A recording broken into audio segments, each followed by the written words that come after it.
Le tueur a coincé ses 3 victimes dans la basilique Notre-Dame de l'Assomption. Une dame de 60 ans a été décapitée. Le sacristain, un homme de 55 ans, père de 2 enfants, a été poignardé à mort. Et une femme de 30 ans qui avait réussi à échapper au meurtrier a succombé à ses blessures dans un bar tout près où elle s'était réfugiée. Arrivé précipitamment, Emmanuel Macron est d'abord allé se recueillir sur les lieux du crime, puis il s'est adressé aux Français. Simplement de dire notre détermination absolue et que des actes continueront de suivre pour protéger tous nos concitoyens, pour répliquer. C'est donc un message de fermeté absolue que je veux passer aujourd'hui. Emmanuel Macron présidera demain un conseil de défense pour faire le point sur cette crise. L'agresseur est un Tunisien de 21 ans prénommé Brahim.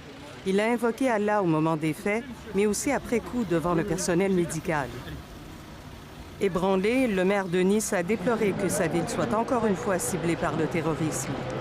L'auteur de ces actes, qui n'a cessé de répéter en boucle devant nous Allahu Akbar alors qu'il était médicalisé sur place, quel était le sens de son geste.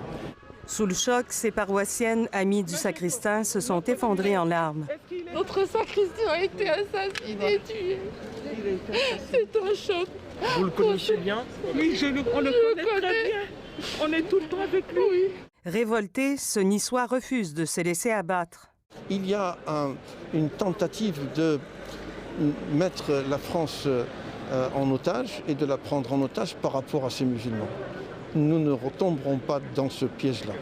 Peu après l'attaque de Nice, un homme armé d'un couteau a été arrêté à Avignon.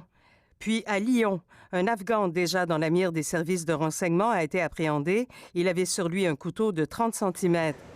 Et un employé du consulat français à Djeddah, en Arabie saoudite, a survécu à une attaque à l'arme blanche. Ici Nathalie Cloutier, Radio-Canada, Montréal.